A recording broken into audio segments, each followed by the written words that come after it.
ఈరోజు పాలు లేకుండా హారతి వినాయకుడికి ఎక్కువ ఇష్టమైన ఉండ్రాలు హారతి ప్రిపేర్ చేసుకుందాం ఫ్రెండ్స్. దానికి కావాల్సిన ఇంగ్రీడియంట్స్ బియ్యము, కోకోనట్ పౌడర్, 3 విలాచి, కొంచెం సగ్గు బియ్యము, బెల్లం ఫ్రెండ్స్. దీన్ని నేను హీట్ చేసుకొని కరగబెట్టుకొని పక్కకు పెట్టుకున్నా.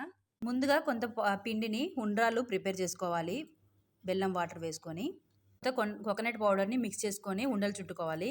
వాటర్ ముందుగా వేసేసుకున్న తర్వాత సగ్గు బియ్యం ఇందులో యాడ్ చేసేసుకోవాలి. ఆ తర్వాత మనం చుట్టుకున్న ఉండ్రాలని కూడా ఇందులోనే యాడ్ చేయాలి.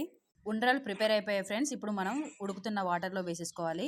ఫ్రెండ్స్ అన్నీ వేసేసుకున్న తర్వాత ఒక 5 మినిట్స్ ఆగాక బియ్యం పౌడర్ కలుపుకొని మళ్ళీ యాడ్ చేసుకోవాలి. వేసేసుకున్న తర్వాత కోకోనట్ పౌడర్ యాడ్ చేసుకోవాలి. పవర్ కట్ అవ్వడం వల్ల వీడియో సరిగ్గా చూపించలేకపోతున్నాను ఫ్రెండ్స్. ఉండ్రాలన్నీ ఉడికి పైకి వచ్చేసాయి ఫ్రెండ్స్. కొంచెం బియ్యం పిండి తీసుకొని కలిపి దీంట్లో మిక్స్ చేసుకోవాలి. ఫ్రెండ్స్ యాలకులు వేసేసుకొని దింపేసుకోవడమే. వంట చేసేటప్పుడు కొంచెం పేషెన్సీ చూపిస్తే స్టమక్ ఫుల్గా తినొచ్చు ఫ్రెండ్స్.